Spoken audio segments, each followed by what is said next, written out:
Olá, internet. Eu agora quebrei a marca de 3 subscribers. E eu sei que nenhum deles é a minha mãe ou meu pai. O que é um pequeno consolo, mas eu não preciso de um consolo porque 3 é uma parada boa. Porque, tipo, eu tinha 0 há pouco tempo. E eu acho que essa perspectiva é uma parada que vai ter que guiar a minha vida pelos próximos meses que vem por aí. Porque, sinceramente, todo dia é como...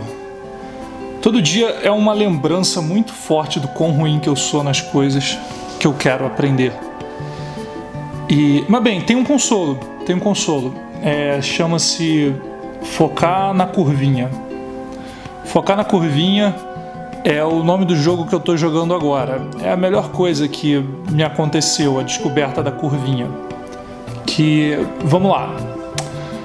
Eu entro no Facebook e aí tem uma pessoa chorando, dizendo: meritocracia é uma merda, é uma mentira, isso não existe, eu tenho 3 filhos para criar, não tenho uma perna, eu tenho que trabalhar, tenho que pagar conta, e você ainda espera que eu vá para a faculdade, e aí o maluco lá cai na criminalidade e você disse que ele teve chance, mas não aproveitou, e no final não existe oportunidade. Bem, sei lá, né? De repente no Facebook de vocês acontece diferente, mas no meu acontece isso bastante. E aí é fogo, porque eu começo a ser sugado por essa espiral de negatividade. E focar na curvinha é uma das coisas que eu faço para quebrar, né? Para quebrar esse hábito. Que é o seguinte: quando você começa a aprender uma parada, a diferença de um dia para o outro é muito grande. Quando você já é um mestre, um dia para o outro não muda quase nada. Então é como se fizesse uma curva, né? Se você colocar fizer um gráfico, né? A sua capacidade contra o tempo que você tem de prática, você começa lá embaixo, lá no 0, e aí no dia 1 você já está em 10, no dia 2 você está em 20, no dia 50 você está em 500 milhões, mas no dia 51 você está em 500 milhões e 10. Né? Não sei se deu para entender que não é uma reta, não é como se todo dia você evoluísse a mesma coisa. É que no começo você evolui muita coisa.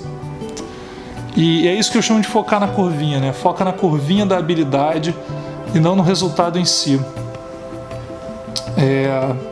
Cara, tem essa coisa assim de ser sugado pelo frame dos outros, que, caramba, é muito chato quando acontece, é muito chato quando tem um monte de gente falando. Nas épocas, eu me lembro, na época em que eu falava com um monte de gente. Não, é sério, internet, pra vocês terem uma ideia, eu acho que pelos últimos 5 ou 6 dias eu só falei com os meus pais e, sei lá, com uma faxineira que eu esbarro na escada. E é isso, sim, tipo, os meus pais moram aqui perto, e aí quando eu vou vê-los, eu basicamente ando numa escada, e aí naquela escada eventualmente tem uma pessoa limpando, eu digo tipo, boa tarde, boa tarde.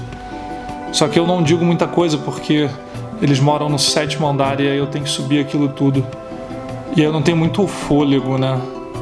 E aí você fala: mas por que você tá subindo de escada? É que, pô, se eu ficar pegando o elevador, cara, eu já não tô saindo de casa. Imagina se eu, tipo, não fizer o máximo que eu posso pra não ser sedentário. Mas bem, eu tenho um medo ferrado de ficar sedentário pra sempre e de perder contato com a raça humana. Mas por outro, caraca, como eu sinto que a minha vida é desperdiçada quando eu saio na rua. Eu, tipo, tive que comprar um mouse agora porque eu tava com dor na mão, que eu tô passando muito tempo no computador e desenhando e esse negócio. E quem diria, né? Quando tudo que eu fazia era jogar videogame, eu não passava tanto tempo no computador. Agora que eu tô editando e aprendendo a fazer site, a programar e tal, eu fico mais tempo agora do que quando tudo que eu queria fazer era me divertir. Mas bem, eu fui comprar um mouse e caraca, que inferno sair na rua no Rio de Janeiro.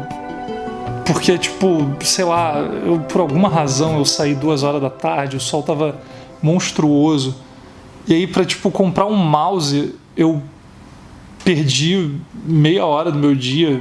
Sei lá, eu não perdi, né? Eu aproveitei pra andar e, tipo, comprei umas comidas e tal. Mas assim, caraca, é tão difícil, cara. Dá pra entender por que as pessoas pagam 7, 8 reais de delivery. Um dia, a grana do delivery não vai ser nada pra mim. Ou sei lá, um dia eu vou estar com tanta grana que eu vou pagar um chefe pra resolver a minha comida, assim. Porque, cara, que desperdício de vida esse tempo todo. Sério, sair de casa é muito foda. É porque eu tô tentando criar na minha casa uma vidinha toda otimizada pra eu não perder tempo. E aí eu saio de casa e eu tenho que lidar com, tipo, sei lá, o governo e as outras pessoas.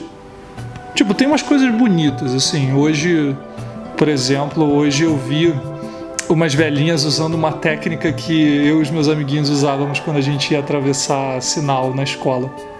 Eu estudei no centro da cidade, que é um lugar... Basicamente era o lugar com mais carro e mais movimentado, assim. E aí a gente criou a regra do mais de 2 eles não atropelam. Então se você sai correndo pela rua com 3 pessoas enfileiradas, o cara para o carro.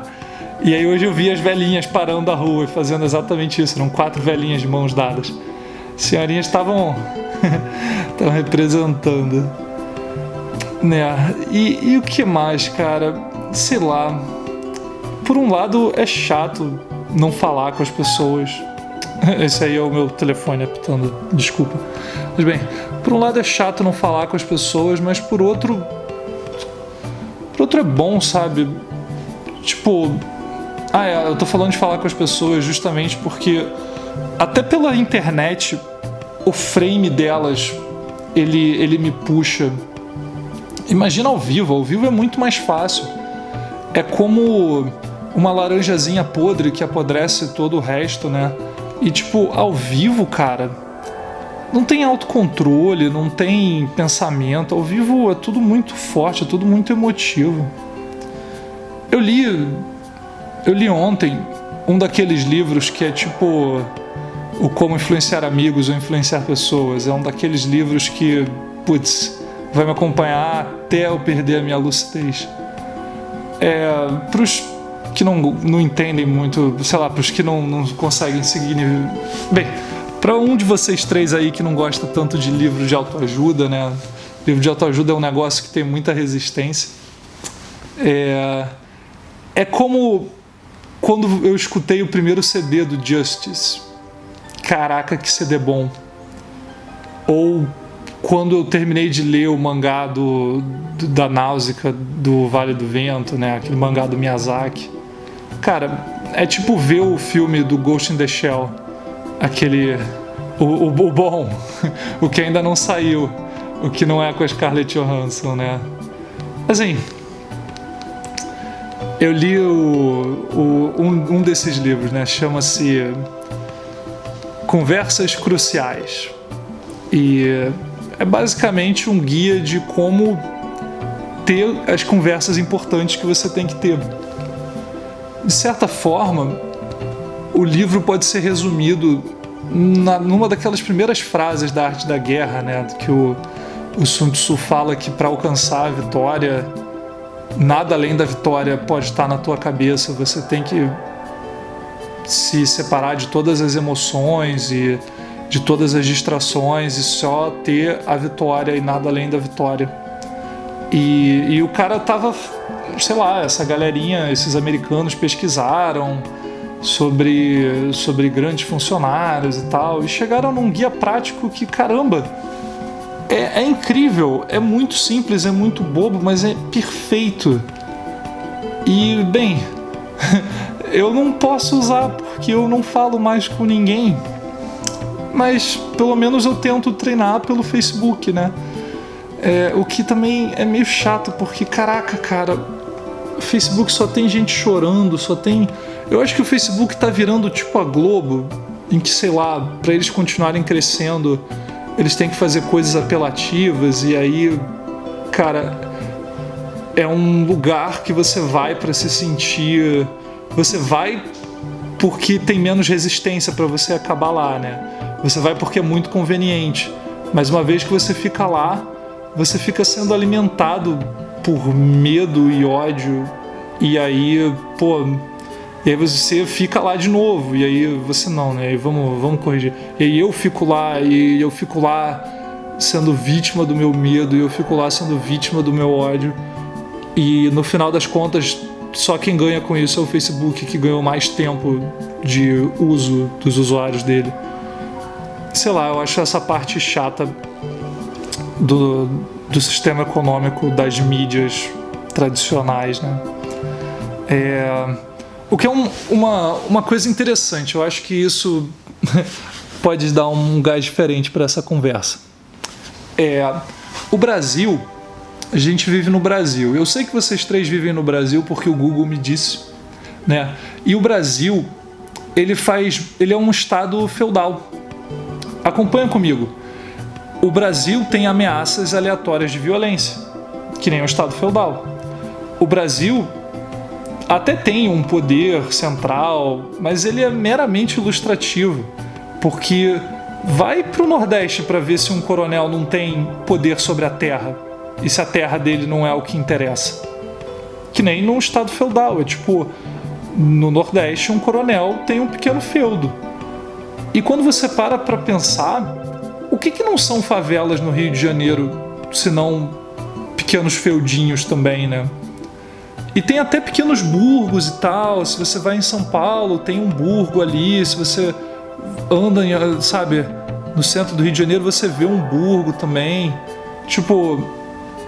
É bem interessante essa ideia de que o negócio seria a galera de sangue azul, né? Porque no feudalismo ainda existia sangue azul. Mas, vamos lá, o sangue azul no Brasil de hoje em dia é a galera que tem muita grana, mas muita grana. E vamos lá, você ser parte do 1% mais rico do Brasil quer dizer que a sua casa, a sua renda familiar... ela é no mínimo 25 mil reais. O que parece muita grana, mas não é. Assim, todos os meus amigos que se dizem classe média brincam com muito mais do que 25 mil reais nas casas deles. Os que ousam, os que têm vergonha de se sentir classe média, as casas deles em média giram com 10 mil reais por mês só para a casa funcionar. E assim... 25 mil reais por mês, uma família, provavelmente vai ter 4 pessoas no Brasil, sei lá, a média é essa. Não é muita grana, isso já te torna 1%, mas eu não estou falando desse 1%, eu estou falando do 0,02%, entendeu? Daquela galera que é, sei lá, que nem o Temer, que ele é aposentado com 50 anos e ganha 36 mil reais por mês, porque ele adquiriu esse direito, que seja. Essa galera é o pessoal sangue azul do feudalismo antigo, né? Essa é a galera que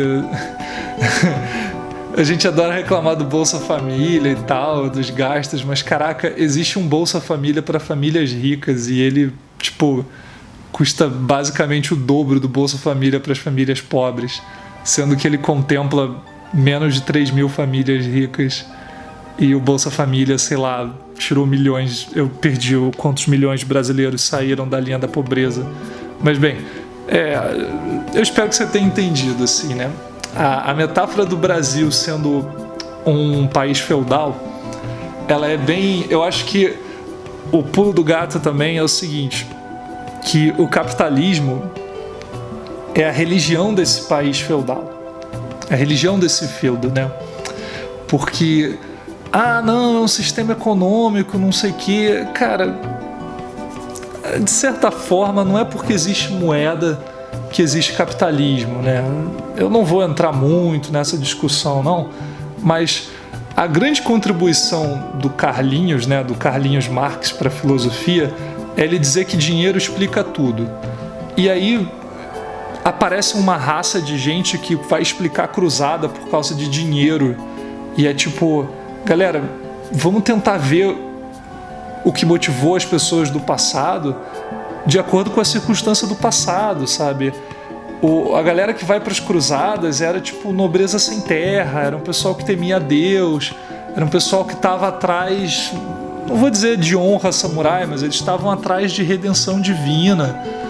Assim, hoje em dia mesmo tem gente sei lá, acho que era no Irã que eu li, um historiador que descreve a invasão, que descreve a guerra do Afeganistão como uma cruzada. O cara é um historiador e ele explica os movimentos militares do George Bush filhinho, né, como uma cruzada. E bem, eu continuo depois que a bateria, depois que eu cuidar da bateria. Vamos lá. Eu nem sei onde eu deixei o fio da meada, mas a minha ideia é a seguinte: você não pode odiar alguma coisa que você não conhece. E quando você conhece, eu tô falando de conhecer a essência, não de dar uma passada e superficialmente julgar o que você acha das coisas, né? É que assim, pouquíssimas coisas conseguem ser aprendidas rapidamente, tipo, sabe, mesmo filmes idiotas feitos para serem facilmente compreendidos, às vezes tem layers e layers e podem ter significados incríveis e escondidos. E esse papo de dizer o Brasil é um feudo e o capitalismo é uma religião, pode parecer meio louco, mas cara, você já deve ter visto alguém discutindo política como quem discute futebol. E não é culpa, não é que o cara não sabe o que é política, mas é que ele entende a essência do futebol e ele tenta aplicar aquilo para tudo que ele não sabe. Tipo, eu faço isso o tempo inteiro. Eu gosto muito, sei lá, de anime, eu gosto muito de bobagem, eu gosto muito de filme. E aí eu fico aplicando a essência desses negócios para tudo. E cara, quanto mais você conhece uma coisa, né? É como se fosse uma cebolinha, assim, tipo, é como se fosse uma cebola. Quando você descobre a essência de alguma coisa, normalmente uma outra parte ainda mais profunda da essência costuma se revelar. E poxa, é por isso que eu acho que tem pessoas que se dedicam anos e anos à mesma prática ou à mesma área e nunca se entediam, porque o cara tá sempre jogando um novo jogo, o cara tá sempre descobrindo uma nova coisa, ele tá sempre entrando ainda mais fundo no X da questão.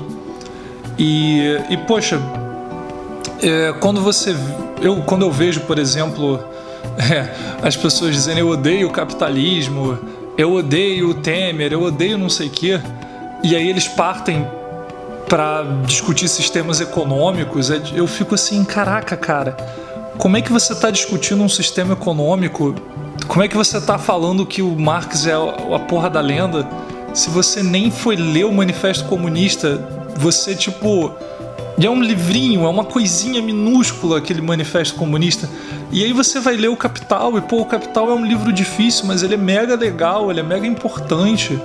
É um ótimo livro para você ler, tipo, pelo menos me fez um ser humano melhor. Mas ninguém lê e o pessoal quer falar mal do capitalismo. E assim, sério, do jeito que tá hoje em dia, o dinheiro ocupa o mesmo lugar que a igreja ocupava antigamente. Porque, vamos lá, existem templos de dinheiro, né? Se você entender o shopping center como um templo ou como um laboratório, porque, quem diria, o dinheiro agora é ciência também.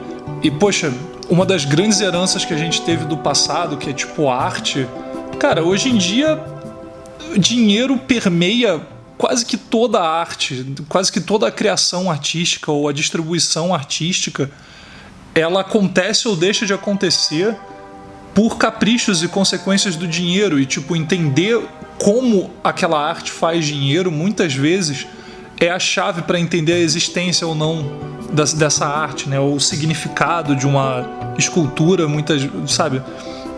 Tipo, às vezes você entender o significado de um quadro, ele só faz sentido se você pensa, pô, caramba, aquele quadro, tipo, sei lá, tem pessoas que só dão valor a um Roscov depois que entende que aquele negócio vale 16 milhões de dólares. Aí que o cara vai ver a significância daquilo. E assim, o dinheiro, ele é uma religião tão forte que ele cria, tipo, sabe, coisas de convivência, assim, tipo, o Rio de Janeiro existiu em volta de uma igreja, né, e, pô, a minha escola, ela foi fundada em volta de um mosteiro, mas hoje em dia o pessoal fala sobre a Apple ter uma faculdade, e, tipo, hoje em dia, sei lá, a capital do país é São Paulo, não é o Rio, sabe, não é Brasília, o dinheiro tá tudo em São Paulo, tipo, o estado de São Paulo tem uma economia do tamanho da Argentina, né? Deixa eu deixar mais fácil. A economia da Argentina é do mesmo tamanho da economia do estado de São Paulo. A economia do Chile é do mesmo tamanho da cidade de São Paulo. E a economia do Peru é do tamanho do bairro dos Jardins. E não é à toa que as pessoas vão para São Paulo, né? E tem uma outra coisa também, né? Um outro pensamento religioso sobre o dinheiro, que é assim, o dinheiro, as religiões de hoje em dia, as que mais conseguem estar firmes e fortes, as que mais são abrangentes, são as que lidam melhor com o dinheiro. Poxa, a gente acabou de eleger um governador evangélico e, cara, eu acho que a igreja evangélica, ela sabe lidar com dinheiro, pelo menos com o pobre carioca, muito melhor do que qualquer outra igreja, muito melhor do que qualquer outra organização. E, pô, não é à toa que a igreja evangélica tem o canal de TV, tem um braço político forte, tem várias empresas. E, cara, a religião, assim, o pensamento religioso, ele também vai, ele diz o que pode e o que não pode. Existe uma estética de dinheiro que é uma coisa bem religiosa, né, parando pra pensar, mas tem também, caraca, o maldito ponto fica escapando da minha cabeça, a promessa do dinheiro é que você vai viver, né, você vai viver o céu na terra. Todo mundo repete esse papo de que o dinheiro não traz felicidade. E muitas vezes só quer dizer, pô, mas eu odeio ser pobre, eu adoraria ser rico. Ou tipo, existe um fascínio sobre a vida das pessoas ricas, né? As pessoas querem saber, as pessoas compram revistas de fofoca. E não é uma fofoca sobre um pobre, é sobre um rico. E tipo, não é que o cara é músico, é porque ele é rico, é porque ele ganha dinheiro fazendo música, sabe? Ninguém tá julgando a qualidade artística de alguém que vai pra capa da Caras, que vai pra Ilha de Caras. A gente tá julgando o quão famoso o cara é. E muitas vezes o cara é famoso só porque ele tem dinheiro. Ou o fato dele ter dinheiro é o que permite que ele entre nesse circuito de fofoca ou nesse circuito de celebridade, né? E aí vem aquela outra coisa que é tipo, se você não é como os famosos, você tem que querer ser, você tá sofrendo, você tá vivendo um inferno enquanto outras pessoas estão vivendo um paraíso. E isso é outra coisa que antigamente acontecia na igreja. Antigamente isso era reservado a pensamento religioso, mas o jeito como as pessoas encaram, né, o jeito como eu vejo as discussões sobre dinheiro acontecerem, é totalmente religioso, cara. Só que assim, o que é a religião para as pessoas que estão à minha volta? É nada. O cara se diz ateu, mas fala de dinheiro do mesmo jeito que os meus professores padres falavam de Jesus Cristo. E aí que tá. Eu acho que isso é uma falta de entendimento da essência das coisas. Eu acho que viver no Brasil, pelo menos pra mim, é como viver num feudo, é como viver num sistema de feudalismo. E pô, a essência do Brasil, ela é feudal. E a essência do capitalismo que eu vejo agora é religiosa. Às vezes tem o cara que se ofende quando... Bem, né? Eu deveria me ofender quando dizem que meritocracia não existe. Mas é que essa é uma outra narrativa, essa é uma outra coisa. É que assim, pro cara pobre é muito difícil admitir que tem gente que não tá passando o que ele tá passando só por sorte. E, digamos, né, pro cara rico é difícil admitir que ele tá bem porque ele deu sorte. Pro cara pobre é difícil admitir que se ele trabalhar pra cacete, ele consegue melhorar a própria situação. Né? A essência narrativa, antigamente, ela era muito predestinada, ela era um negócio assim... Existem várias narrativas com essências de que assim, você vai concretizar um destino que já está escrito. O Aquiles era filho de deuses, e aí ele vai lá e faz uma jornada dele. O Hércules era filho de um deus, ele vai lá e faz a jornada dele para virar um deus. O Édipo já está tudo escrito, ele só não sabe, né? Ele sofre pela descoberta dele. Mas a narrativa que está emergindo hoje em dia, que eu sinto, né, na minha vida o tempo inteiro, é que qualquer problema pode ser resolvido por ação massiva e constante. E isso é foda de ouvir quando você pensa de uma forma religiosa, ou quando você pensa que é impossível. Porque assim, vamos lá, o que eu tô querendo dizer?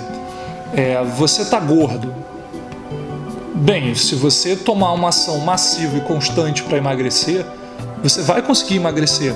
Se você tentar tudo, eventualmente alguma parada vai funcionar. E aí, se você repetir aquela parada que funciona por 10 anos, você vai ficar magro.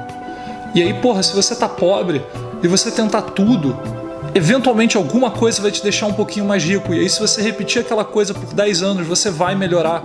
De repente você não vai virar o Bill Gates, mas quem sabe você não fica até mais rico que o Bill Gates. Sabe? É tipo assim, o X da questão é que a motivação para ação constante e massiva, ela vem antes do resultado. Você tem que acreditar para depois fazer, ou você tem que se falar uma história para depois fazer. Né? A profecia de hoje em dia é aquele negócio que é a self-fulfilling prophecy, né? Uma profecia que se autoconcretiza, ela se autorrealiza, que é aquela historinha que você fica contando. Deixa eu mudar você. Que é a historinha que eu fico contando o tempo inteiro pra mim mesmo, que tipo, eu vou conseguir. E isso me motiva a tentar um monte de coisa. Isso me motiva a não desistir onde as outras pessoas desistem. Isso me motiva a ficar trabalhando de noite enquanto as pessoas estão dormindo. Isso me motiva a chegar mais cedo na minha mesa para trabalhar enquanto as pessoas não querem. Isso me motiva a trabalhar sábado, domingo e sexta enquanto todo mundo está se embebedando. E por aí vai. É uma historinha, é uma hipnose. É uma parada, digamos, até religiosa, que é uma coisa que muita religião fazia, né? Que você fica contando a história, contando a história, e eventualmente as pessoas vão lá e fazem, cara. Sem brincadeira, eu acho a Bíblia um ótimo livro de autoajuda. Eu não entendo por que a Bíblia não tá na seção de autoajuda nas livrarias, né? Por que ela tá na seção de religião? Porque, sinceramente, a religião... Eu devia lançar esse livro, sabe? A Bíblia em forma de livro de autoajuda. Eu devia lançar esse negócio, que vai vender pra cacete. Porque a autoajuda, ela é como se fosse a expressão capitalista da religião. Ela usa todas essas coisas de motivação, essas coisas de psicologia, essas coisas de dinâmica de grupo e tipo de acreditar sem ver, da fé. Cara, essa é uma ideia. Olha, se um de vocês três roubar essa ideia e publicar, só coloca em algum lugar do livro uma nota assim, pô, eu roubei lá do Rodrigo, ia ser maneiro, pode ficar rico às minhas custas, eu não tô nem aí. Mas aí que tá, né? Eu não sei se eu já falei de como que é difícil quando você tá na merda ver alguém que não tá na merda, mas bem, eu acho que eu tô falando sobre lidar com as outras pessoas e sobre o frame delas, né? E sobre isso tudo, na verdade, sou eu dizendo que quando as pessoas vêm com um frame de ódio, muitas vezes elas dizem uma coisa, mas a essência da discussão que elas propõem é outra. Quando o cara me diz que ele odeia o capitalismo, a essência da discussão é religiosa. Quando o cara me diz que ele odeia Brasília, a essência da discussão é futebol. Quando ele me diz que ele odeia a família dele, a essência da discussão é individual, é ele com a vida dele. E isso acontece o tempo inteiro. Eu acho que isso é um jeito muito fácil de você se emburacar. E poxa, eu me emburaco às vezes quando as pessoas querem discutir coisas que eu me sinto, como é que eu posso dizer, mais próximo da essência delas.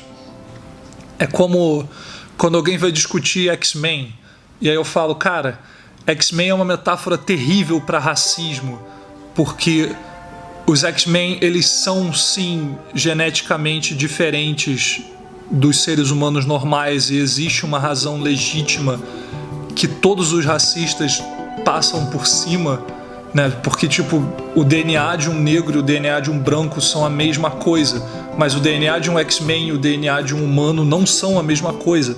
Então existe uma justificativa, e a justificativa falsa do racismo, ela é verdadeira nos X-Men, sabe?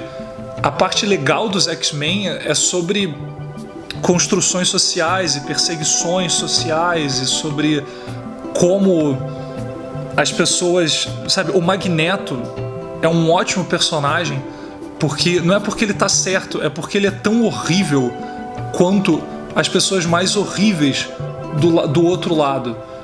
E poxa, cara, hoje eu fui ler uma comic que a comic ela é ótima, ela coloca uma luz muito positiva, tipo, em cima de homossexualidade, em cima de você estar acima do peso, em cima de você se tornar um delinquente porque você tem problemas em casa, e ela, porra, faz malabarismos para botar um monte de coisa difícil sob uma luz positiva.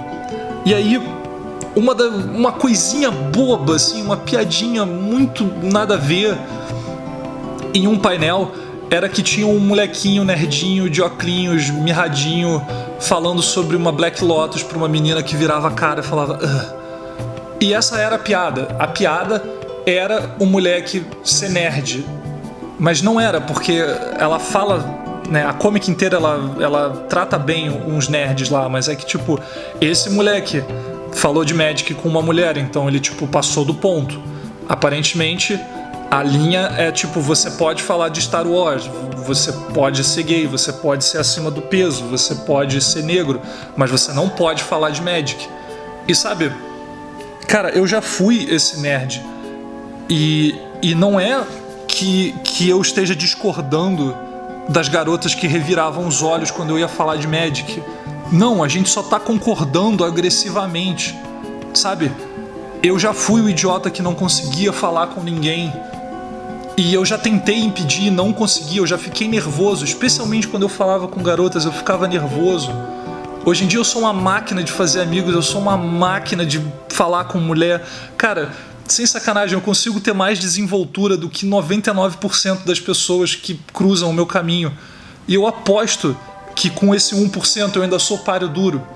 Mas, porra, já teve uma época em que eu era a piada. E a piada era, olha pra ele é tão desajustado socialmente, ele é tão idiota, e olha só, ele tá falhando em se comunicar. E essa é a piada. Só que hoje, mexer em computador todo mundo faz, então não tem mais sentido zoar o cara porque ele fica o dia inteiro no computador. Hoje todo mundo conhece Star Wars, então não faz sentido zoar o cara porque ele gosta de Star Wars. Mas nem todo mundo gosta de Magic, então vamos lá e vamos fazer uma piada à custa do nerdinho idiota que gosta de Magic.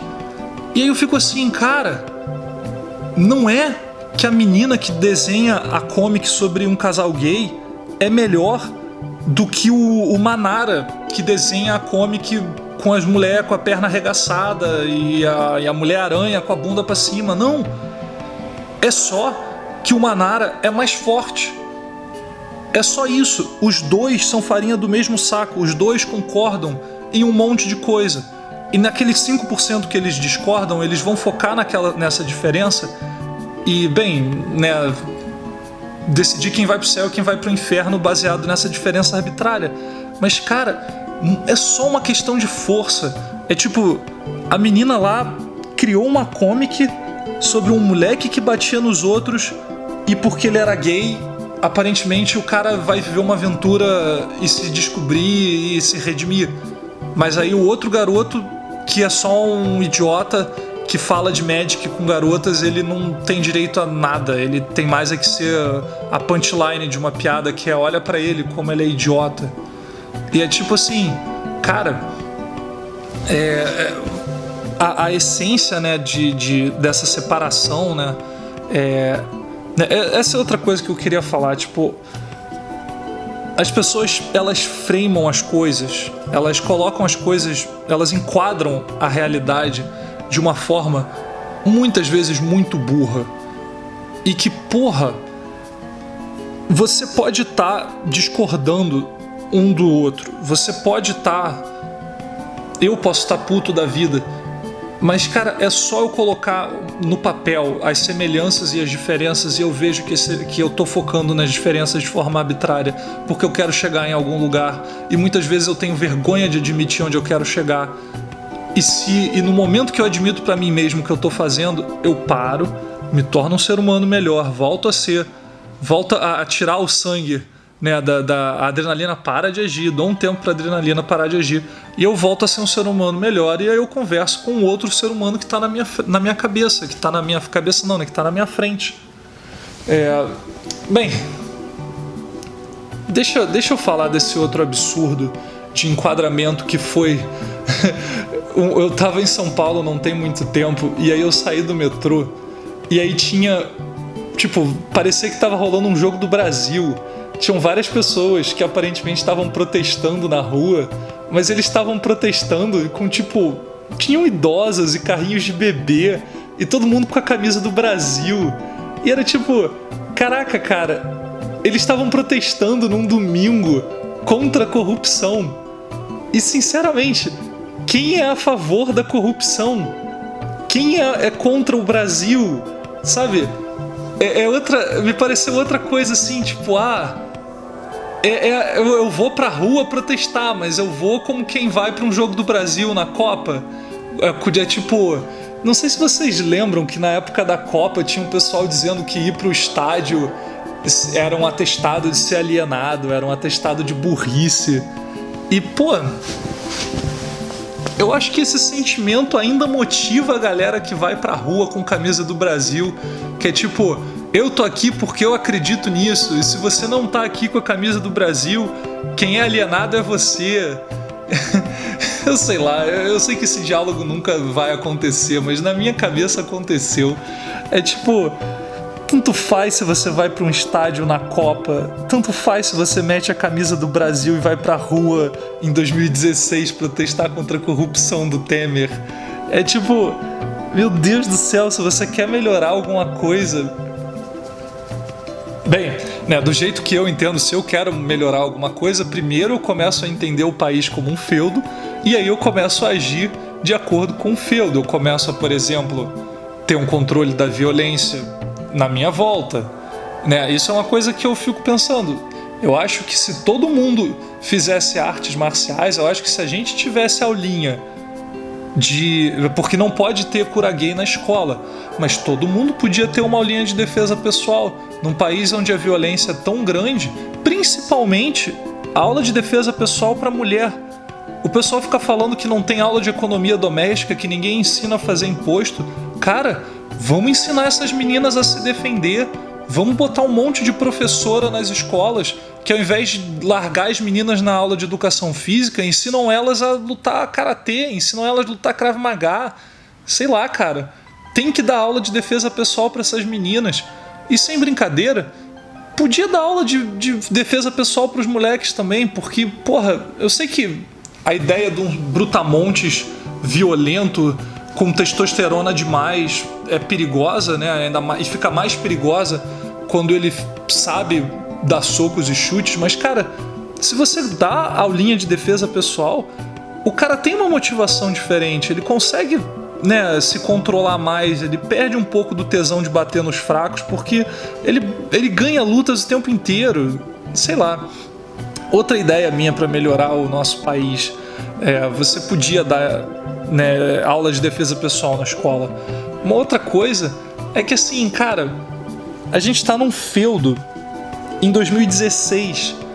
Por que diabos você simplesmente não... Por que diabos eu simplesmente não saio do país?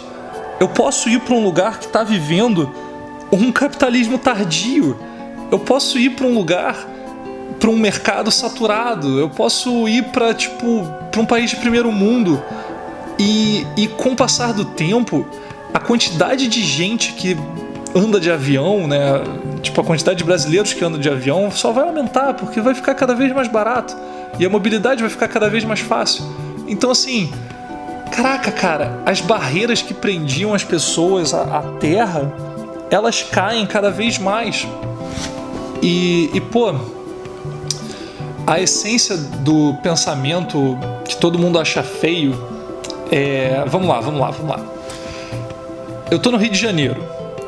E existe uma coisa muito feia no Rio de Janeiro, que é chamar todo porteiro de Paraíba. Quando muitas vezes, né, o cara nordestino que vem trabalhar no Rio de Janeiro nas portarias, ele nem da Paraíba é. Tem muito do Ceará, tem muito do Pará e por aí vai. Mas bem, a outra coisa não. Ele é retirante. E aí enche a boca pra falar retirante. Cara, a mesma ideia, a essência do pensamento retirante é igual a do menino que vai fazer Ciências Sem Fronteiras. É igual a do menino que eu tô tentando fazer, né? É igual a do menino que vai pro exterior, constrói a carreira lá e eventualmente volta pra tirar férias no Brasil. Eventualmente, sabe, com o troco que ele faz lá, ele sustenta a família aqui. Só que o pensamento religioso em volta do dinheiro faz com que a gente olhe pro cara pobre, né? Ou faz com que eu olhe pro cara pobre.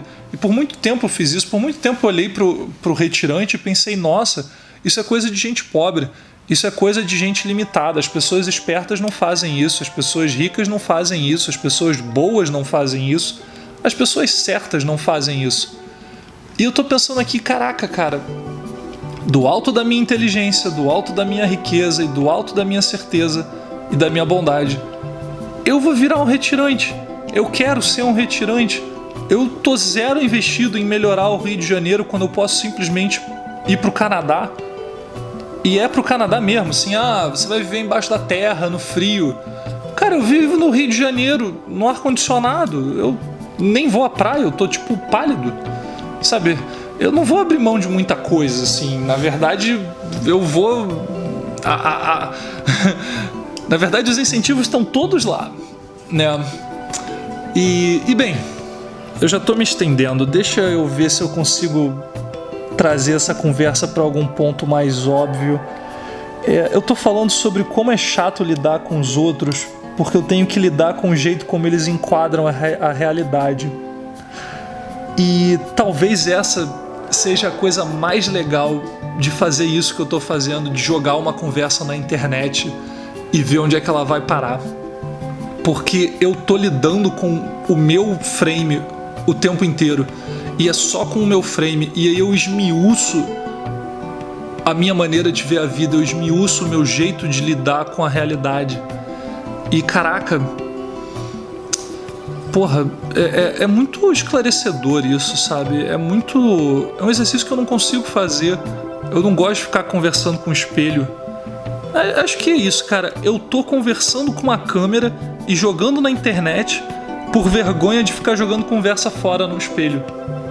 Olha só que maluco. Olha só, né? Pra não ser maluco eu tô fazendo essa loucura. Mas tudo bem, né? Porque faz sentido econômico. Vai que eventualmente eu ganho algum dinheiro no YouTube e aí eu posso mandar todo mundo que acha que eu sou ridículo e maluco, eu posso balançar a minha conta bancária na frente deles. Não, ninguém balança a conta bancária. Eu posso balançar os meus ícones religiosos de que eu sou um dos escolhidos, né? Eu posso andar com a minha roupa cara, ou com ou com os meus cordões de ouro e por aí vai. E é isso, internet. Um último pensamento para dar um adeus. Muito obrigado pela atenção. A câmera morreu, não sei se deu para notar. Dane-se o que eu ia falar. Eu acho que eu estou maluco, eu acho que eu estou ficando maluco. Mas tanto faz, a bateria vai acabar, então eu tenho que gravar logo esse negócio. Um beijo, até a próxima.